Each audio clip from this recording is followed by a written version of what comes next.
परळी विधानसभा मतदारसंघामध्ये धनंजय मुंडे यांच्या विरोधात राजसाहेब देशमुख यांनी निवडणूक लढवली होती आणि मतदानाच्या दिवशी त्यांच्या सहकार्याला मारहाण देखील धनंजय मुंडे यांच्या कार्यकर्त्यांना मारहाण करण्यात होती। तब्बल 82 दिवसानंतर या प्रकरणामध्ये गुन्हा दाखल करण्यात आलेला आहे। आता माझ्यासोबत राजसाहेब देशमुख आहेत, आपण त्यांचे संवाद साधतात। सर, काय सांगाल या गोष्टी? आता 82 दिवस होऊन गेले आणि आपल्या सहकार्य जो माधव जाधव यांना मारहाण करण्यात आली होती, आज त्यांच्यावर गुन्हा दाखल करण्यात आले, काय सांगाल? परळीचे आम्ही जे सांगत होतो की परळीमध्ये कायदा आणि सुव्यवस्था ही जिवंतच नाही। ही कायदा आणि सुव्यवस्था ही माननीय धनंजय मुंडे साहेब आणि वाल्मिकांनाच चालवायची। त्याचा प्रत्यय असा आहे की ज्या मतदान केंद्रावर एवढी नाजूक घटना घडली की मी मतदान केंद्रानंतर गेल्यानंतर पोलिसाला गचांड उचलण झाली, पोलिसालाही धराधरी झाली आणि एका चांगल्या माझ्या कार्यकर्त्याला ॲडव्होकेट माधव जाधवला बाहेर त्यांनी रेषेच्या बाहेर मारहाण केली, तरीसुद्धा साधा पोलिसांनी एवढं सुद्धा औदार्य दाखवलं नाही की लगेच गुन्हा नोंद करावा असेल। कोण लोक होते नेमके, कोणते कार्यकर्ते होते? ही धनंजय मुंडेंनी हमेशा जे पोचलेले कार्यकर्ते जे आता जे नंबर 2चे बिलं निघतात ना, आता जे रोडचे नंबर 2चे बिलं आहेत ना, ही स्पर्धा कुणाची आहे? ही स्पर्धा त्या लोकांची ज्यांनी आता तुम्ही पाहिलात की सुरेश धसने सांगितलं 74 कोटीचे कामं बोगस झाली। 74 कोटीचा फार आकडा कमी आहे साहेब। परळी मतदारसंघामध्ये परळी नगरपालिका आणि परळी विधानसभा मिळून 400 कोटीचा आकडा आहे। बोगस, फक्त बोगस बिलं उचलणारी ही टीम आहे आणि मग त्यांना पराक्रम दाखवायचा, मग नेत्याची निष्ठा दाखवायची, नेत्यावर आमचे संबंध कसे नाजूक आहेत, नेत्यापाशी आमचा कसा प्रभाव आहे, नेत्याची मर्जी सांभाळण्यासाठी ही जी बारके बारके कृत्य करायचे। आणि मग कायदा कसं, पोलिसाची भीती नाही, पोलीस यांच्या घरचेच रानातले गडी असल्याने तर आज परळीमध्ये मला तुम्ही सांगा की जिथं आम्ही पहिल्यांदा अगोदर सांगितलं होतं किंवा जर जो FR काही फाटला, FR कुठून फाडायचा?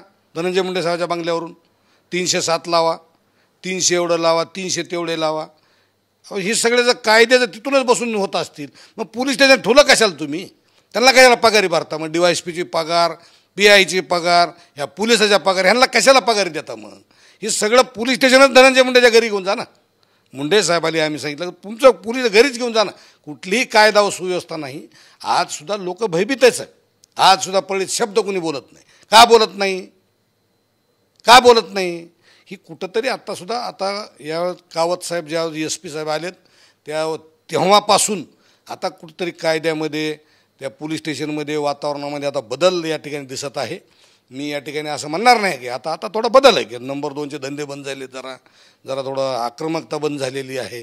कायदा व सुव्यवस्था टिकवून ठेवा। सर्वसामान्य माणूस हा जगण्यासाठी आतुर असतो, हा गरीब माणसं आहे साहेब। महत्त्वाचा प्रश्न पाहिजे तर इतकं विलंब का कशामुळे लागला? 82 दिवस कशामुळे लागले? त्यांना कायद्याचं महत्त्वच वाटत नव्हतं, त्यांना ही गोष्ट होईल असं वाटतच नव्हतं। आता ही थोडं संतोष देशमुखच्या प्रकरणापासून या ठिकाणी प्रत्येक विषयाला गांभीर्य आलं, सरकारने प्रत्येक भागात इंटरेस्ट घेतला। सुरेश धस असतील किंवा जरांगे पटेल असतील किंवा सर्व मोर्चेकरी असतील किंवा समाजानं, प्रत्येक समाजातल्या घटकांनी ही गोष्ट लावून धरली आणि ही जी अराजकता आहे, ही जी परळीचं बिहार झालेलं आहे, ही थांबवण्यासाठी आता थोडं सरकारचे पावलं दिसतात। सरकारी त्याच्यात थोडं जरा प्रामुख्यानं आता पहिल्यांदा सरकारसुद्धा त्याच्यामध्ये थोडं गंभीर दखल घेतलेली दिसते। त्याच्यामुळे ह्याला 82 दिवस लागले या गुन्ह्याला नोंद व्हायला। पोलीस आम्ही ज्या अपर पोलीस अधीक्षक होते मॅडम, त्यांच्याशी आम्ही संवाद साधला, त्यांचं म्हणणं आलं की माधव जाधव आमच्याकडे गुन्हा दाखल करण्याला आलेलेच नाहीत। एक ॲडव्होकेट वकील, एक प्रामुख्यानं प्रमुख माणूस, त्याचीसुद्धा जर पोलीस स्टेशनला येऊन हिंमत होत नसेल तिथं घेऊन गुन्हा नोंद करायची किंवा फिर्याद द्यायची, तर ह्यांची दहशत किती ही बघा ना। त्या मॅडमला सांगा ना की निवडणुकीच्या दिवशी मतदान सगळं परळी तालुक्यात बोगस होईल आणि सगळ्या गाड्या माझ्या मागे फिरायला, SP माझ्या मागे, ॲडिशनल SP माझ्या मागं, DYSP माझ्या मागं, देशमुख साहेब म्हणजे जिथं बोगस होईल तिथं नाही, मी जिथं फिरायलो त्या भागात अराजकता कशी निर्माण होईल ह्याच्यासाठी आमच्या मागं फिरले। ही सगळे लोक, ही सगळे ठरवून मिली बघत आहे साहेब। या ठिकाणी सगळ्या ह्या सिस्टमच अशी निर्माण केली ती मुंडे साहेबांनी की मतं तुम्ही बघितलं का ना, मतदाराला हे स्वातंत्र्य ठेवलंच नाही। त्यांना माहिती आहे लोकातून मतदान होणार नाही। तुम्ही शिरसाळ्याची सभा बघितली, धनंजय मुंडेच्या सभेला फक्त 12,000 जिथं मतं आहेत तिथं 80 लोक होते त्या गावातले, आणि ज्यावेळेस आमची सभा झाली दुसऱ्या दिवशी त्या दिवशी 3,000 लोक होते। मग त्यांना लक्षात आलं की लोकमत सगळं रायसाहेब देशमुखच्या बाजून चाललं आहे, मग ह्याला आता काही लोकांना जर मतं करू दिले तर आपला पराभव 100% आहे। मग नंबर 1चा पर्याय कोणचा? सगळ्या मराठवाड्यातले, महाराष्ट्रातले सगळे 302चे आरोपी, 307चे आरोपी, सगळे अराजकता करणारे आरोपी सगळे परळी तालुक्यात आणून ठेवले। सकाळी 6 वाजल्यापासून त्यांनी लगेच दारू धिंगाणा आणि चांगल्या माणसाला बूथवर शिवाय देणे, बाबा बाबा बाबा गोंधळ घालणे. मग ही गोंधळ असा घातला की मग ह्याला मारलं त्याला मारलं त्याला मारलं. चांगले माणसं मतालाच येत नाहीत. आणि मग चांगले माणसं मताला आले नाही तर मला सांगा तुम्ही, आता वाल्मिक अण्णाचं गाव आहे लिंबुटा, पांगरी आहे.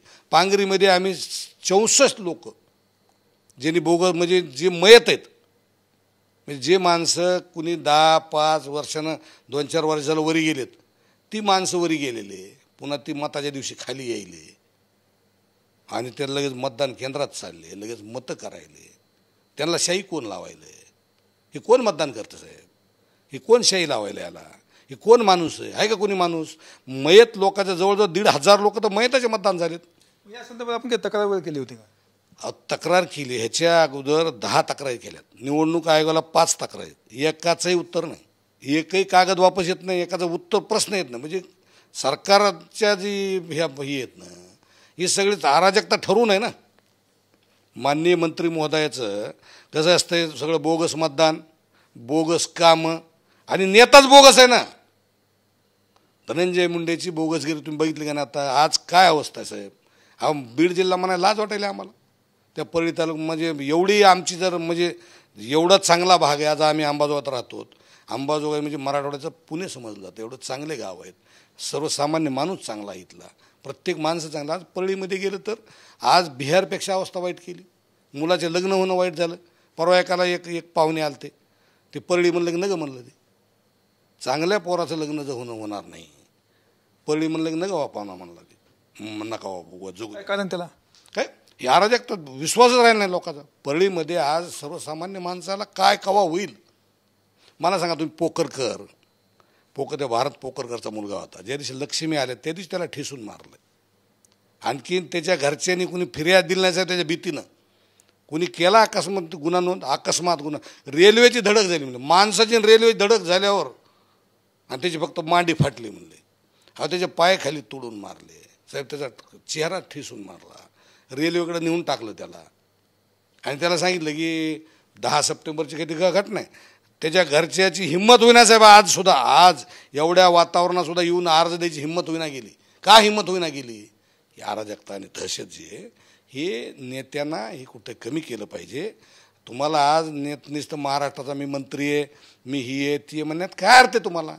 सर्वसामान्य माणूस तुमच्याकडं अतिशय म्हणजे विद्रूप पद्धतीने बघायला आज तुमचा नाशिया झाला आहे.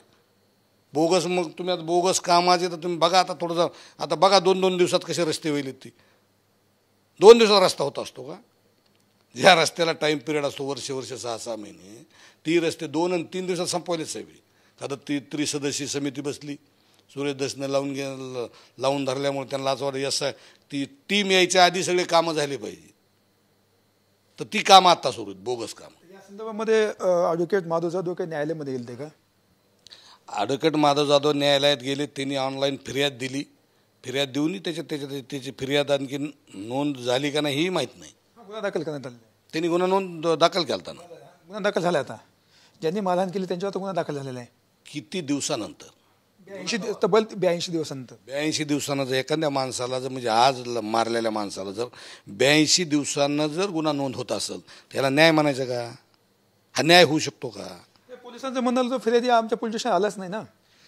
हा फिर्यादीचं पोलीस स्टेशनचं काम आहे का नाही की कुठला गुन्हा आहे तो? किती नाजूक कार्यक्षेत्रातला गुन्हा आहे तो. निवडणुकीच्या दिवशी निवडणुकाच्या काही व्हिडिओ पण व्हायरल झाले होते, ते माध्यमांमध्ये दाखवले होते. निवडणूक माध्यमाने दाखवले, प्रत्येक दाखवले. पोलीस SP-लाच माहिती ना. मला अविनाश बारगड म्हणलं होतं, मला SP-लाच माहिती ना हा गुन्हा. SP-ला माहिती, DYSP-ला माहिती, ॲडिशनली माहिती. SP हा गुन्हा कुणाला माहीत नाही? माझं सगळ्याचं बोलणं झालंच ना. कुणाला गुन्हा माहीत नाही? गुन्हा माहिती असून सुद्धा नोंद न करून घेणे. पोलिसांनी नोंद केली नाही. आता आम्हाला असं वाटतं की आत्तासुद्धा ते धनंजय मुंडेचा आदेश असेल एखादाच की घ्या गुन्हा नोंद करून, तेव्हा 82 दिवसाला तरी नोंद व्हायला आहे. किंवा हे गुन्हे जुने जे गुन्हे आहेत आता एक बाहेर पडतात, हे गुन्हे नोंद करून घ्या. पण खऱ्या अर्थानं कावत साहेबाचं मी या ठिकाणी SP साहेबाचं मी अभिनंदन करतो की ते जेव्हापासून SP साहेब कावत साहेब आले तेव्हापासून ते थोडं कायदा आणि सुव्यवस्थेमध्ये फार मोठा फरक या ठिकाणी पडलेला आहे. आणि सरकारने या ठिकाणी थोडं गांभीर्यानं गृहमंत्री असतील किंवा मुख्यमंत्री असतील किंवा सगळ्यांनी थोडं जरा बीड जिल्ह्यावर लक्ष घालून अजितदादा पालकमंत्री झालं तसं बऱ्याच गोष्टी या जिल्ह्यामध्ये थोड्या म्हणजे फरक या जिल्ह्यात जाणवत आहे. असाच जर फरक राहिला तर पुन्हा एकदा कायद्याचं राज्य या बीड जिल्ह्यामध्ये निर्माण व्हावं ही सर्वसामान्य माणसाची अपेक्षा आहे. आता काय मागणी असेल संदर्भात गुन्हा दाखल झालेला आता काय मागणी असेल? आम्हाला असं वाटतं की ही जे आरोपी आहेत हे जे वेगळ्या गुन्ह्यातले आरोपी आहेत आणि जे वेगळे गुन्हे घडलेले आहेत जे जुने एखाद्याचा मुलगा मारला आहे तुम्ही त्याला कोणतरी आई आहे त्याचे कोणतरी वडील आहे त्याला कोणतरी भाऊ आहे त्याला कोणती बहिणी आहे त्याचे नातेवाईक आहेत. तुम्ही बघितलं ते महादेव मुंड्याचं किती आक्रोश करून ती मिशेत बायको रडायली की माझ्या लेकराला कोण वडील आहे आता किंवा त्या बिचारीला कोण आहे. समाजाचा कुठलाही असू द्या ही जी ज्या पद्धतीनं आज संतोष देशमुखची हत्या झाली ज्या ते माधव मुंडेची हत्या झाली किंवा ते माधव गित्तेला ज्या पद्धतीने मारलं किंवा असंख्य मर्डर आहेत ज्यांचे आता नाव घेणंसुद्धा म्हणजे यादी फार मोठी असल्यामुळे यादी काय नाव घेणार नाही. हे जे लोकांना झालेत ह्या कायद्याचा हा धाक असला पाहिजे. जोपर्यंत पोलिसाचा धाक राहत नाही तोपर्यंत सर्वसामान्य माणसाला रस्त्यावर चांगलं फिरता येत नाही. या ठिकाणी चांगलं एक कुमावतसारखा अधिकारी असावा किंवा शहाजी उमापसारखे अधिकारी असावे किंवा आता कावत साहेबांनी आता व्यवस्थित केलं. कायद्याचा धाक असला की सर्वसामान्य माणूस आनंदाने राहतो. आमचं असं म्हणणं की पोलिसाचा रोब दाखवावा आणि जे खऱ्या अर्थानं गुन्हेगार आहेत त्यांना कुणालाही माफ न करता गुन्हेगाराला शासन झालंच पाहिजे. या उद्देशानं हा कायदा चालला की मग सर्वसामान्य माणूस तिथं आनंदानं राहू शकतो. म्हणजे तर ज्या लोकांना गंभीर गुन्हे आहेत अशा लोकांना तात्काळ पोलिसांनी ताब्यात घ्यावं आणि कायद्या सुविधा समोर ठेवावी अशी मागणी देखील आता राजेश देशमुख यांनी केलेली आहे. कॅमेरा पर्सन आप्पासाहेब मोगसकर मी संभाजी मुंडे अंबाजोगाई बीड.